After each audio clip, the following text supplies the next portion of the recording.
لله إن الحمد لله نحمده ونستعينه ونستغفره ونعوذ بالله من شرور أنفسنا ومن سيئات أعمالنا من يهده الله فلا مضل له ومن يضلله فلا هادي له وأشهد أن لا إله إلا الله وأشهد أن محمدا عبده ورسوله يا أيها الذين آمنوا اتقوا الله حق تقاته ولا تموتن إلا وأنتم مسلمون يا أيها الناس اتقوا ربكم الذي خلقكم من نفس واحدة وخلق منها زوجها وبث منهما رجالا كثيرا ونساء واتقوا الله الذي تساءلون به والأرحام إن الله كان عليكم رقيبا يا أيها الذين آمنوا اتقوا الله وقولوا قولا سديدا يصلح لكم أعمالكم ويغفر لكم ذنوبكم ومن يطع الله ورسوله فقد فاز فوزا عظيما أما بعد فإن خير الحديث كتاب الله وخير الهدي هدي محمد صلى الله عليه وسلم وشر الأمور محدثاتها وكل محدثة بدعة وكل بدعة ضلالة وكل ضلالة في النار فقد قال الله تبارك وتعالى في كلامه المجيد والفرقان الحميد فأعوذ بالله من الشيطان الرجيم بسم الله الرحمن الرحيم إن عدة الشهور 10 أثنى في كتاب الله يوم خلق السماوات والأرض منها 4 حرم ذلك دين القيم فلا تظلموا فيهن أنفسكم وقال الله عز وجل قال رب اشرح لي صدري ويسر لي أمري واحلل عقدة من لساني يفقه قولي رب زدني علما اللهم رب زدني علما سبحانك لا علم لنا إلا ما علمتنا إنك أنت العليم الحكيم. محترم سامعین کرام، حاضرین جمعہ، دین اور ملی بھائیوں، عزیز بچوں، پردہ نشین خواتین اسلام، میری معزز اسلامی ماں اور بہنیں، تمام تعریف اللہ وحدہ لا شریک کے لیے ہے جس نے ہم بنی نوع انسانوں کو اس روئے زمین کے اندر مبعوث کیا، اس روئے زمین کے اندر پیدا کیا، اور اللہ سبحانہ وتعالی ہمیں یوں ہی بلا چوچو چرا بھٹکتا ہوا راہ پر نہیں چھوڑا، بلکہ ہماری رہبری کے لیے، ہمارے رشد و ہدایت کی خاطر 1,24,000 انبیاء کرام کو اس روئے زمین کے اندر مبعوث کیا، اس روئے زمین کے اندر بھیجا۔ تمام کے تمام نبیوں کے اوپر درود ہو اور تمام کے تمام رسولوں کے اوپر بھی، خصوصاً بالخصوص میرے اور آپ کا آقا جناب محمد کریم صلی اللہ علیہ وسلم پر اللہم صلی علی محمد وعلی آل محمد کما صلیت علی ابراہیم وعلی آل ابراہیم انکا حمید مجید اللہم بارک علی محمد وعلی آل محمد کما بارکت علی ابراہیم وعلی آل ابراہیم انکا حمید مجید۔ محترم سامعین کرام، میں نے آپ حضرات کے سامنے قرآن مقدس سے خطبہ مثنیٰ کے بعد جو آیت پڑھی ہے وہ سورہ توبہ سے ہے اور آیت 30/6 ہے، یعنی 36 ہے۔ اس مناسبت سے آج میں آپ حضرات کے سامنے بیان کروں گا ماہ رجب کی فضیلت اور مروجہ بدعات، کیونکہ میرے بھائیوں یہ جو مہینہ چل رہا ہے یہ رجب المضر کا مہینہ ہے اور آج اس کی تاریخ جو ہے 11 ہے، اور میں بتاؤں آپ کو، اسلامی جو مہینے ہیں، ہر مہینے کے اندر لوگوں نے کچھ نہ کچھ بدعات، کچھ نہ کچھ خرافات، کچھ نہ کچھ چیزیں ایجاد کر لی ہے۔ حالانکہ اللہ کے نبی جناب محمد کریم صلی اللہ علیہ وسلم کے دور میں، صحابہ کرام کے ادوار میں، سلف صالحین کے دور میں اور تبع تابعین، تمام دور یہ سب پاک تھے، مبرہ تھے، یہ تمام سارے خرافات نہیں پائی جاتی تھی، لیکن بعد میں لوگوں نے اس طرح سے ایجاد کیا اور طرح طرح کی چیزیں، خرافات ہر مہینے کے اندر ایجاد کر لیا ہے، مروجہ بدعات ایجاد کر لیا ہے۔ تو میرا موضوع خطابت ہے ماہ رجب کی فضیلت اور مروجہ بدعات۔ میرا بھائیو، ماہ رجب کی فضیلت کیا ہے؟ ماہ رجب کی فضیلت بس اتنا ہی ہے کہ اللہ کے نبی جناب محمد کریم صلی اللہ علیہ وسلم نے فرمایا کہ ماہ رجب جو ہے، رجب المضر جو ہے، یہ حرمت و ادب کا مہینہ ہے۔ اللہ تبارک و تعالیٰ نے جب سے آسمان و زمین کو تخلیق کیا ہے، جب سے آسمان و زمین کو بنایا ہے، جب سے آسمان و زمین کو پیدا کیا ہے، اسی وقت سے اربعۃ حرم کیا ہے؟ اللہ رب العالمین کے نزدیک جو ہے مہینوں کی تعداد 12 ہے۔ ان عدۃ الشہور عند اللہ 12 شہرا فی کتاب اللہ یوم خلق السماوات والارض منها 4 حرم ذلک الدین القیم فلا تظلموا فیہن انفسکم، کہ اللہ تبارک و تعالیٰ نے جب سے آسمان و زمین کو پیدا کیا ہے، آسمان و زمین کو بنایا ہے، اسی وقت سے مہینوں کی تعداد 12 ہیں۔ فیہا 4 حرم، ان میں سے 4 مہینے جو ہے حرمت و ادب کے ہیں، حرمت و ادب کے ہیں۔ اب وہ 4 مہینے کون کون سے ہیں جو حرمت و ادب کے ہیں؟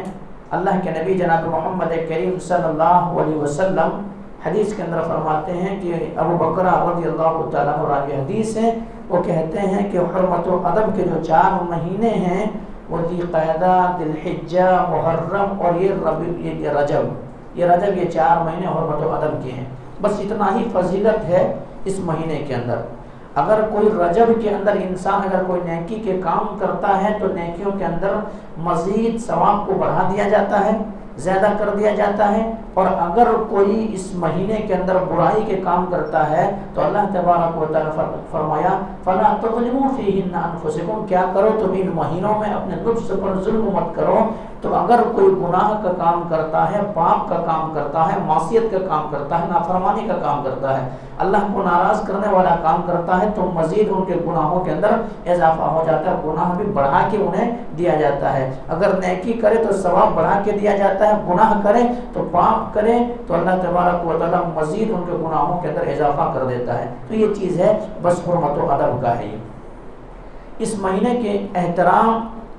کیا زبان جاہلیت بھی کیا کرتی تھی؟ زبان جاہلیت اس مہینے کے بڑی احترام کیا کرتی تھی، اور خاص کر کے یہ مہینہ جو آئے، اس مہینے کی انتظار کیا کرتے تھے، منتظر رہا کرتے تھے کہ آخر یہ مہینہ کب آئیں گے، ہم بتوں کے نام پر کوئی جانور چڑھائیں گے، بتوں کے نام پر کوئی جانور چڑھائیں گے، دیوتاؤں کے سامنے کوئی چیز نذرانے کے طور پر پیش کریں گے۔ کوئی اللہ رب العالمین نے جو عطا کیا ہے، تو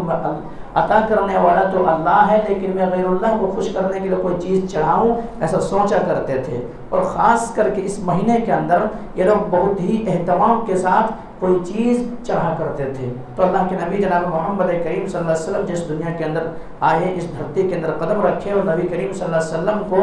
اللہ سبحانہ و تعالیٰ نے، اللہ تبارک و تعالیٰ نے نبی بنایا، رسول بنایا، پیغمبر بنایا، اور آپ کے اوپر جب شریعت نازل ہو گئی تو اللہ کے نبی جناب محمد کریم صلی اللہ علیہ وسلم نے فرمایا لا فرع ولا عطیرہ، لا فرع ولا عطیرہ۔ فرع کا مطلب جانے کیا ہوتا ہے، اور عطیرہ کا مطلب کیا ہوتا ہے؟ فرع کا مطلب یہ ہوتا ہے یعنی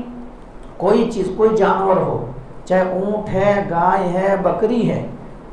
ہے، یہ جب پہلا بچہ، سب سے فرسٹ بچہ جو ہو، اس بچے کو کیا کرتے تھے مشرکین مکہ جا کر کے نذرانے کے طور پر آستانوں میں چڑھا دیا کرتے تھے، بتوں میں چڑھا دیا کرتے تھے، اور یہ سوچتے تھے کہ پہلا بچہ ہی ہم اپنے دیوتاؤں کو خوش کرنے کے لیے، اپنے دیوی کو خوش کرنے کے لیے، اپنے خداؤں کو خوش کرنے کے لیے اگر ہم پہلا ہی بچہ اگر چڑھائیں گے تو پہلا بچہ چڑھانے کی وجہ سے کیا ہوگا، یعنی ایسا ہوگا ہمارے گھر کے اندر خیر و برکت ہوں گے، ہمارے مال کے اندر بڑھوتری ہوگی، ہماری جو بچہ جو جن رہی ہے یہ اونٹ، اس کے اندر اضافہ ہوگا۔ اس لیے جو ہی پہلا بچہ ہوا کرتا تھا، چاہے اونٹ کا ہو،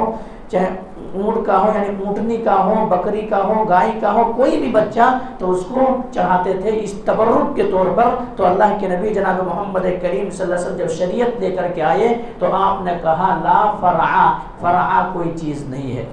ولا عطیرہ، اور عطیرہ کوئی چیز نہیں۔ عطیرہ کا مطلب کیا ہوتا ہے؟ عطیرہ کا مطلب یہ ہوتا ہے کہ جانور غیر اللہ کے نام پر کیا ہے، رجب کے مہینے میں،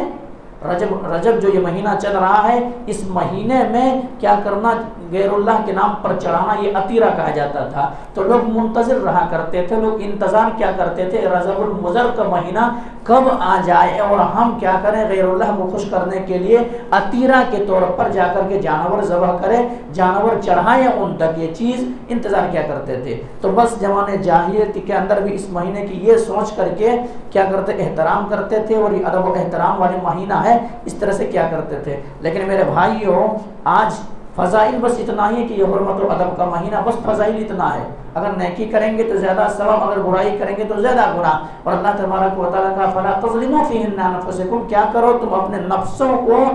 ہلاکت میں مت ڈالو ان مہینوں کے اندر، یعنی پاپ کر کے، گناہ کر کے، معصیت کے کام کر کے، یہ چیز کہا ہے۔ تو زمانے جاہلیت اس کے ادب کیا کرتے تھے، آج دور حاضر میں بھی آج ہم مسلمان بھی یہ مہینے کے بڑی فضائل بیان کرتے ہیں، بہت سارے فضائل اور ایسے ایسے فضیلتیں بیان کی ہے کہ آدمی سنے تو سن کر کے دنگ رہ جائے کہ اتنا زیادہ فضیلت ہے ان مہینوں کی۔ کیا فضائل بیان کرتے ہیں، روایت کیا پیش کرتے ہیں، روایت کو سنیں، حالانکہ من گڑت ہے، موضوع ہے، روایت ہے ہی نہیں ہے، اپنے طرح سے بنا لیا گیا ہے، لیکن لوگوں کو عبادت میں ابھارنے کے لیے، ثواب کے کام کرانے کے لیے، نیکیوں کے کام کرانے کے لیے خود تو جھوٹا بن جا رہا ہے، لیکن لوگوں کو نیکی کی دعوت دے رہا ہے، اور کیا کہہ رہا ہے، رجب شہر اللہ، رجب شہر اللہ، یہ جو رجب ہے اللہ کا مہینہ ہے، کیا کہا،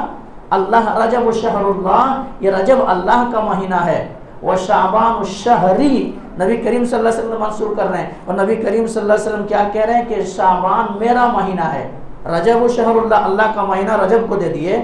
وہ شعبان الشہری، اور شعبان جو اس کے بعد آنے والا ہے اس مہینے کو اللہ کے رسول کا مہینہ قرار دیا، اور پھر اس کے بعد کیا کہا، وہ رمضان الشہر امتی، اور جو رمضان آنے والا ہے یہ میری امت کا مہینہ ہے، میرے امت کا مہینہ ہے۔ یہ حدیث بیان کر کے اب فضائل بیان کر رہے ہیں، کیا فضائل، صلاۃ الرغائب، صلاۃ الرغائب کی نماز کے تعلق سے بتا رہے ہیں، فضائل بیان کر رہے ہیں، اور اگر کوئی انسان یہ نماز پڑھ لے تو ان کی تمام حاجتیں پوری ہو جائے گی، تمام ضرورتیں پوری ہو جائے گی، تمام سارے چیزیں انہیں مل جائے گی، اللہ سے جو مانگے گا اللہ عطا کر دے گا۔ اب یہ صلاۃ الرغائب کا طریقہ بتا رہے ہیں اس حدیث کے بعد، کیا آگے بڑھ کے کہ اگر کوئی شخص یہ رجب کا جو مہینہ چل رہا ہے، رجب کا جو یہ دن چل رہا ہے، اگر اس کے پہلے جمعرات کو، یعنی رجب کا مہینہ کا فرسٹ جو جمعرات آتا ہے، اس جمعرات کو اگر کوئی روزہ رکھ لیتا ہے، روزہ رکھ لیتا ہے، اور جمعہ کے شام یعنی جمعہ کی رات کیا کرتا ہے، عشاء اور مغرب کے درمیان اگر 12 رکعت پڑھ لیتا ہے، 12 رکعت ادا کرتا ہے، تو وہ پھر وہ 12 رکعت ادا کرنے کے بعد، 12 رکعت پڑھ لینے کے بعد اللہ سے جو بھی سوال کرے گا، اللہ سے جو بھی مانگے گا اللہ عطا کرے گا۔ اب طریقہ بتا رہا ہے کہ اس کا 12 رکعت پڑھنے کا طریقہ کیا ہے۔ 12 رکعت اس طرح سے پڑھی جائے گی، یعنی پہلے سورہ فاتحہ کی تلاوت کریں گے، اور سورہ فاتحہ کی تلاوت کے بعد پھر سورہ قدر، انا انزلناہ فی لیلۃ القدر، اس سورت کو 3 مرتبہ پڑھیں گے، اور یہ سورت کو 3 مرتبہ پڑھنے کے بعد پھر سورہ اخلاص کو 12 مرتبہ پڑھیں گے،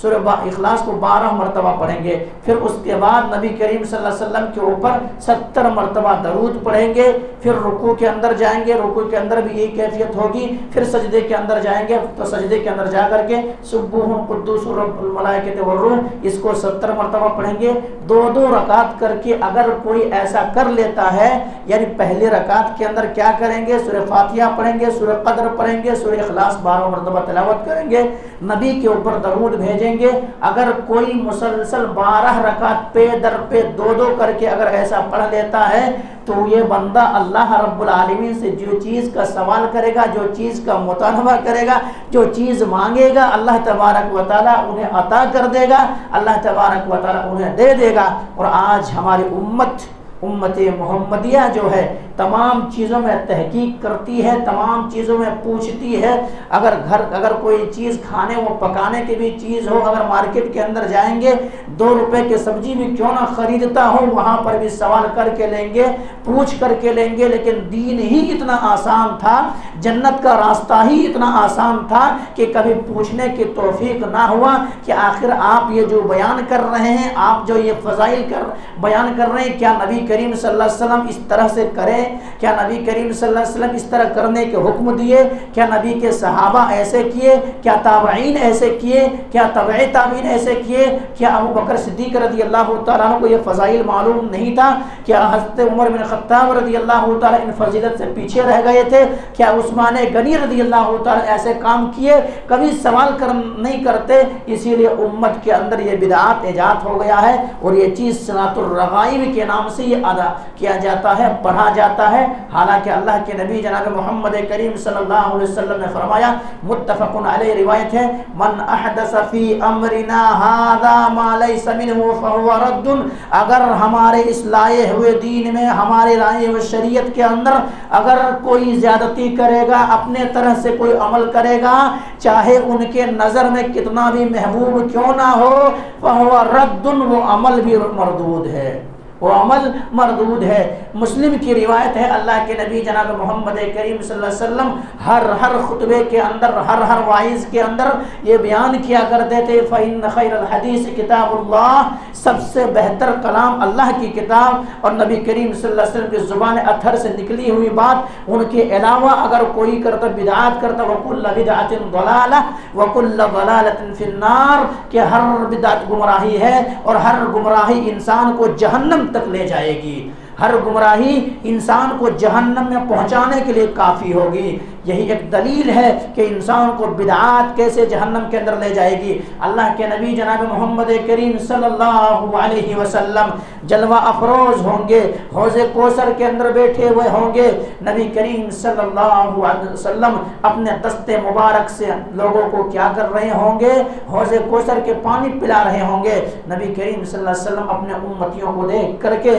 خوش ہو جائیں گے، اور یہ امتی نماز پڑھتے ہوں گے، روزہ رکھتی ہوگی، لیکن یہ امتی کا یہ حال ہوں گے کہ اعمال کے اندر بدعات ایجاد کر لیا تھا، بدعات ان کے زندگیوں میں پائی جاتی ہوگی، تو ایسے ہوں گے یہ پانی پینے کے لیے آ رہے ہوں گے، نبی کریم صلی اللہ علیہ وسلم ان کے طرف دست مبارک کو بڑھا رہے ہوں گے، یہ پانی کو لپک کر کے لینے کے لیے تیار ہو گئے ہوں گے۔ اس کے بعد فرشتے آئیں گے اور ان لوگوں کو دور کریں گے، ہٹائیں گے، ان دور لوگوں کو ہٹائیں گے۔ نبی اکرم جناب محمد کریم صلی اللہ علیہ وسلم کہیں گے کہ یہ میری امتی ہے، آنے دیجئے، یہ امتی ہے، میرے ہاتھ سے جام پی لینے دیجئے، میرے ہاتھوں سے حوض کوثر کا پانی پی لینے دیجئے۔ نبی کریم صلی اللہ علیہ وسلم سے کہا جائے گا، اللہ کے نبی جناب محمد کریم صلی اللہ علیہ وسلم، آپ کو اس بات کا علم نہیں تھا، آپ کو اس بات کا پتہ نہیں تھا، آپ کو گزر جانے کے بعد، آپ دنیا سے کوچ کر جانے کے بعد، آپ کی وفات کے بعد ان لوگوں نے بدعات ایجاد کر لیا تھا۔ نبی کریم صلی اللہ علیہ وسلم کہتے ہیں، سحقن سحقن لمن غیر بعد،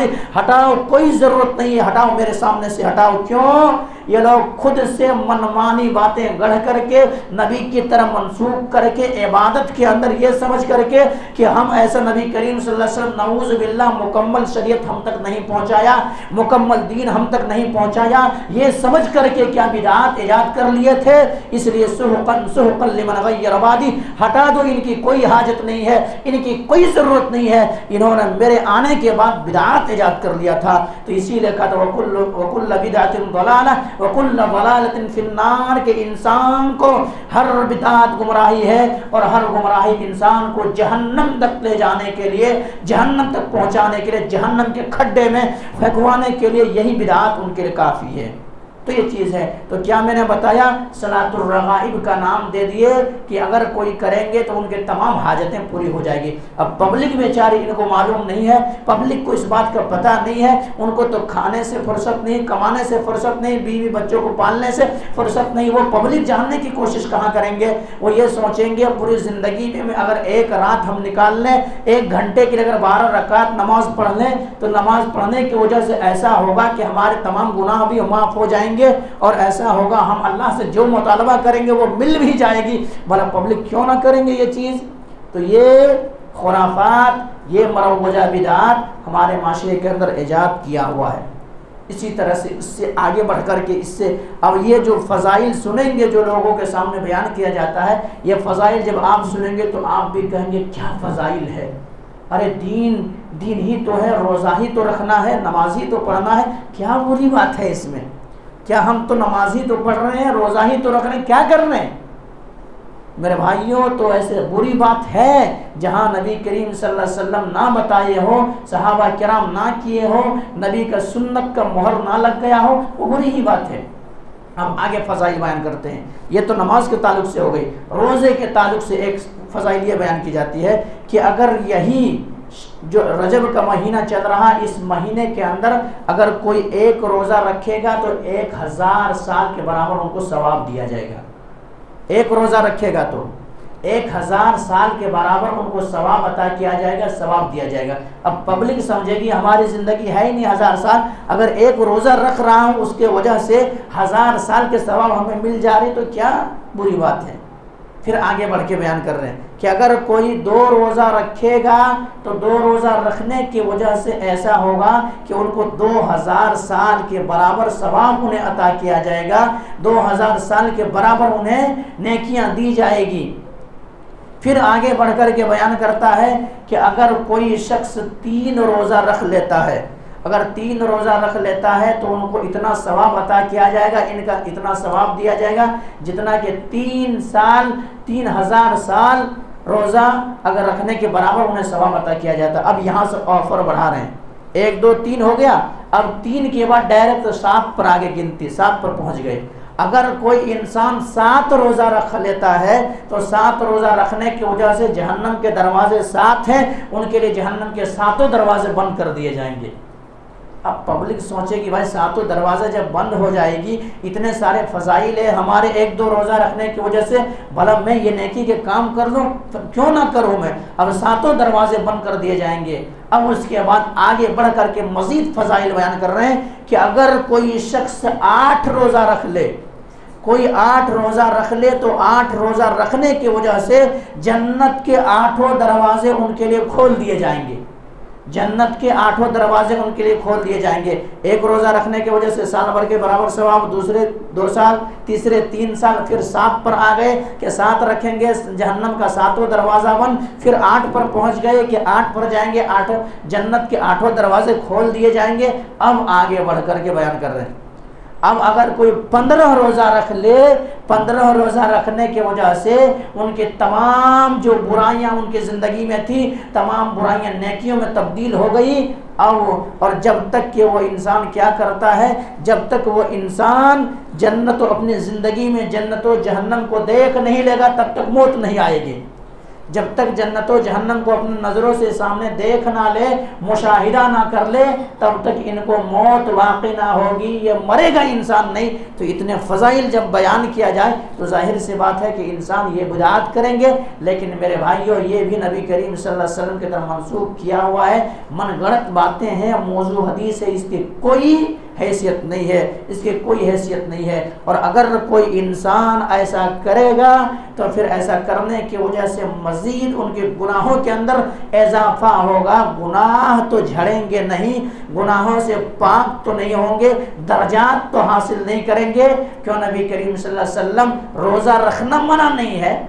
روزہ اگر کوئی انسان رکھتا ہے نوافل کا اہتمام کر سکتا ہے، لیکن یہ خاص کر کے اسی مہینے کے اندر رکھیں گے تو یہ فضائل ہوگا، انہی دنوں کے اندر رکھیں گے تو یہ فضائل ہوں گے۔ یہ وقت کو خاص کر لینا یہ کیا ہے؟ یہ بدعت و خرافات ہے، یہ کبھی ہے، یہ صحیح نہیں ہے، یہ صحیح نہیں ہے۔ تو یہ چیز ہے میرے بھائیوں کہ اس طرح سے بیان کیا جاتا ہے۔ اور نبی کریم صلی اللہ علیہ وسلم ان مہینوں کے اندر، یعنی رجب کا جو مہینہ ہے، رجب المضر کے مہینے کے اندر تو روزہ رکھنے سے منع کیا ہے۔ رجب المضر کوئی خاص کر کے مخصوص کر کے، اگر کوئی انسان پہلے سے روزہ رکھتے آ رہا تھا کہ ایک دن روزہ رکھتا تھا، ایک دن چھوڑتا تھا، یا پیر و جمعرات کا روزہ رکھنے کی ان کی عادت تھی، تو یہ الگ کیفیت ہے۔ لیکن مخصوص ان ایام کا روزہ رکھنا کہ فضائل کو جان کر کے ان دنوں کا روزہ رکھنا نبی نے منع کیا۔ اور حضرت عمر بن خطاب رضی اللہ تعالیٰ عنہ تو اگر کوئی رجب کے مہینے میں اگر کوئی روزہ رکھ لیتے خاص کر کے مخصوص کر کے، تو حضرت عمر بن خطاب رضی اللہ تعالیٰ عنہ ان کو کہتے کہ افطاری کر دو، روزہ توڑ دو، اور اگر نہ توڑنے کے صورت میں حضرت امیر المومنین عمر بن خطاب رضی اللہ تعالیٰ عنہ ان کے ہاتھ میں کیا کرتے تھے؟ کوڑا مارتے تھے۔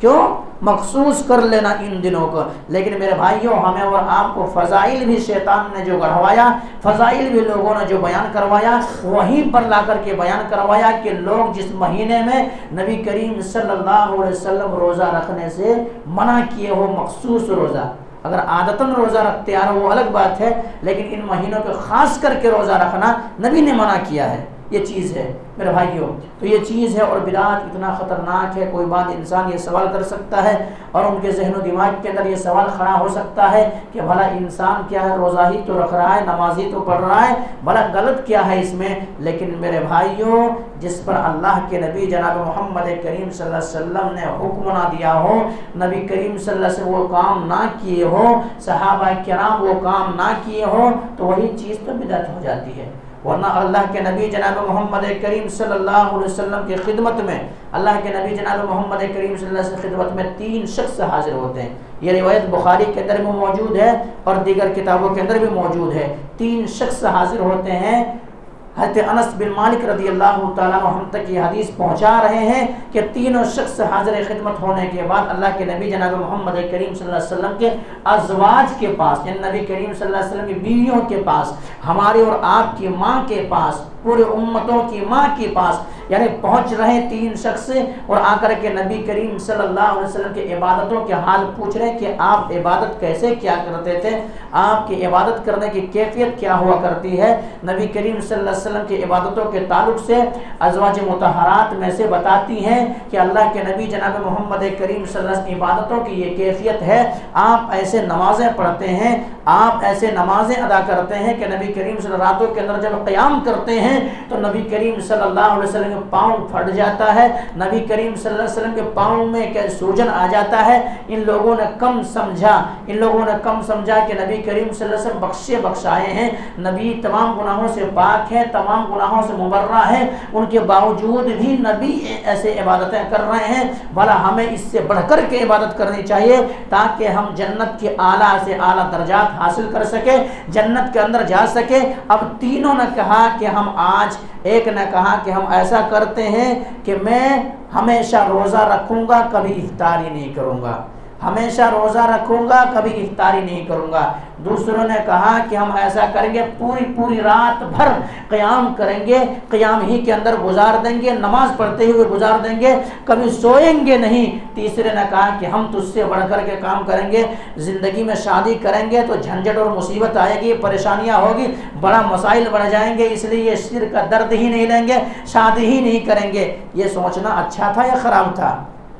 سوچنا بہتر تھا۔ دن بھر روزہ رکھنا، ہمیشہ روزہ رکھنا خراب ہے یا اچھا ہے؟ روزہ رکھنا،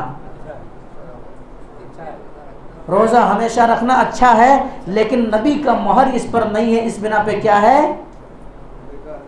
بیکار ہے۔ ہمیشہ راتوں میں قیام کرنا اچھا ہے یا برا ہے؟ جو ہمارے بھائی جب سوال کریں گے، آپ جب بدعتوں سے لوگوں کو اپنے طرف مائل کرنے کی کوشش کریں گے، قرآن و حدیث کی طرف دعوت دینے کی کوشش کریں گے، تو آپ کے سامنے یہی سوال کھڑا کرے گا، روزہ رکھنا کیا غلط ہے؟ نمازیں پڑھنا کیا غلط ہے؟ تو آپ جواب دیں گے وہ 3 صحابی رسول جو آئے تھے، ایک روزہ ہی رکھنے کے تعلق سے تو کہہ رہے تھے ہمیشہ روزہ رکھیں گے، دوسرے نے کہا تھا کہ ایسا کہ ہمیشہ راتوں کے اندر قیام کریں گے، تیسرے نے کہا تھا کہ میں شادی ہی نہیں کروں گا۔ تو یہ کیا بری بات تھی یا اچھی بات تھی؟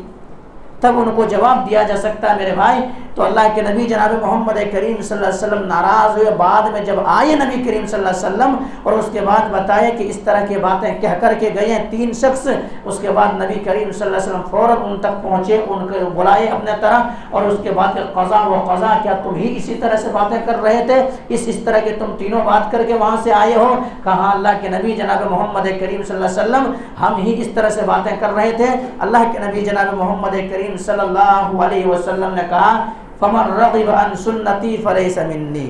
فمن رغب عن سنتی فلیس منی، وہ ہم میں سے ہے ہی نہیں جو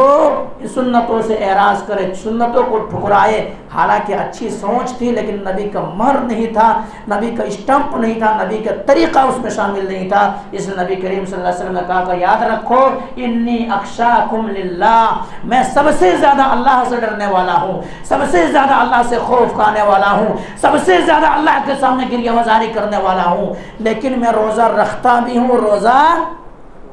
چھوڑتا بھی ہوں، اور شادی کی اگر بات ہے تو میرے پاس کئی بیویاں ہیں، میں رات کو سوتا بھی ہوں اور قیام بھی کرتا ہوں۔ فمن رغب عن سنتی فلیس منی، اگر کوئی میرے سنت سے اعراض کرے گا وہ دائرہ اسلام میں نہیں ہے، دائرہ اسلام میں نہیں ہے۔ تو میرے بھائیوں، ہمیں یہ پورے خطبہ کا نچوڑ یہی ہے، خلاصہ یہی ہے کہ اتنا ہی کریں جتنا ابوبکر صدیق رضی اللہ تعالیٰ عنہ کیے، اتنا ہی کریں جتنا ابوبکر حضرت عمر بن خطاب رضی اللہ تعالیٰ عنہ کیے، اتنا ہی کریں جتنا عثمان غنی رضی اللہ تعالیٰ عنہ کیے، اتنا ہی کریں جو نبی کریم صلی اللہ علیہ وسلم ثابت ہے۔ اپنے طرح سے دین میں نئے چیز لانے کی ضرورت نہیں ہے، اپنے طرح سے بڑھانے کی ضرورت نہیں ہے۔ یہ چیز کیونکہ نبی کریم صلی اللہ علیہ وسلم جہاں پر ہمیں تمام طریقے بتا دیے ہیں، کیا نبی اگر اور مزید باتیں ہوتی تو نبی کریم صلی اللہ علیہ وسلم نعوذ باللہ ہمیں نہ بتاتے نہیں بتاتے؟ تو ہمیں اور آپ کو دین مکمل ہو چکی ہے، شریعت مکمل ہو چکا ہے، اور اس طرح سے مکمل ہو گئی ہے جس طرح سے گلاس کے اندر اگر پانی بھر دیا جائے اور پانی بھرنے کے بعد ایک قطرہ بھی باہر اگر ڈالا جائے تو کمی ہوگی، یا ایک قطرہ بھی نکالا جائے گا تو کمی کی زیادتی کیا کمی ہوگی، ایک قطرہ ڈالیں گے تو زیادتی ہوگی۔ اس طرح سے دین مکمل ہو چکا ہے۔ صحابہ کرام کی جنگٹھا موجود ہے، 1.25 لاکھ کی صحابہ کرام موجود ہے، نبی کریم صلی اللہ علیہ وسلم موجود ہے، میدان عرفات کے اندر ہے، نبی کریم صلی اللہ علیہ وسلم کہہ رہے ہیں اللہ کہ اے میرے صحابہ کرام، میں نے دین تم تک پہنچایا نہیں پہنچایا، شریعت کو پہنچایا یا نہیں پہنچایا؟ تمام صحابہ کرام بیک زبان ہو کر کے اعلان کرتے ہیں، منادی کرتے ہیں، کہتے ہیں کہ اللہ کے نبی آپ کو جو امانت سونپی گئی تھی، آپ کو جو دین دیا گیا تھا وہ آپ ہم تک پہنچا دیے۔ اب نبی کریم صلی اللہ علیہ وسلم اپنے دست مبارک کو آسمان کی طرف دراز کر دیتے ہیں، اٹھاتے ہیں اور کہتے ہیں اللہ اشہد اللہ اشہد اللہ اشہد، اے اللہ تو گواہ رہنا، اے اللہ تو گواہ رہنا، اے اللہ تو گواہ رہنا، یعنی ہم نے شریعت کو مکمل ان تک پہنچا دیا،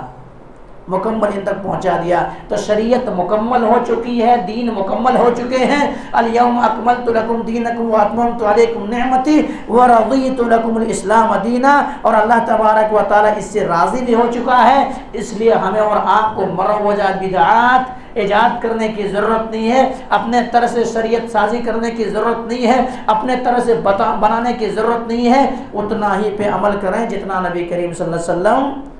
بتا دیے ہیں، اتنا۔ تو بہرحال باتیں بے شمار تھی لیکن وقت کی قلت، انشاءاللہ اسی موضوع کے تحت مزید کیا کیا خرافات ہے، مزید کیا کیا بدعات ہے، آپ حضرات کے سامنے اسی مہینے کے اندر رکھا جائے گا، کیونکہ مزید ابھی ہے، ابھی تو ایک ایسا بدعات ہے اس پر تو بہت سارے لوگ جمع ہیں، اس میں تو خال چند لوگ ہیں، لیکن مزید جو بدعات ہے اس کے طرف تمام لوگ اس کے اندر ملوث ہے اور ثواب کے نیت سے وہ کام کر رہے ہیں۔ بہرحال یہیں سے بات کو ختم کرتے ہیں، اللہ سبحانہ و تعالیٰ سے دعا کرتے ہیں کہ مولا کریم جو بات کہی گئی ہے سب سے پہلے تو ہم اور آپ کو تو ان باتوں کے اوپر اچھی سمجھ کے توفیق دے دے، اس کے بعد مولا کہ ہم تمام مسلمان کو قرآن مقدس کی ایک ایک آیات کو سمجھنے، اس پر غور و فکر کرنے، اس پر عمل کرنے، اس کو لوگوں تک پہنچانے کی توفیق دے دے۔ مولا کریم جو بھی بھائی دین کے اندر بدعات کر رہے ہیں، خرافات کر رہے ہیں، شریعت سازی کر رہے ہیں، مروت و بدعات ان کی زندگیوں میں عائد ہے، مولا کریم انہیں ان بدعات سے توبہ کر کے صحیح اعمال کرنے کی توفیق دے دے۔ مولا کریم ہمارے جمعیت و جماعت کے اندر تو اتحاد و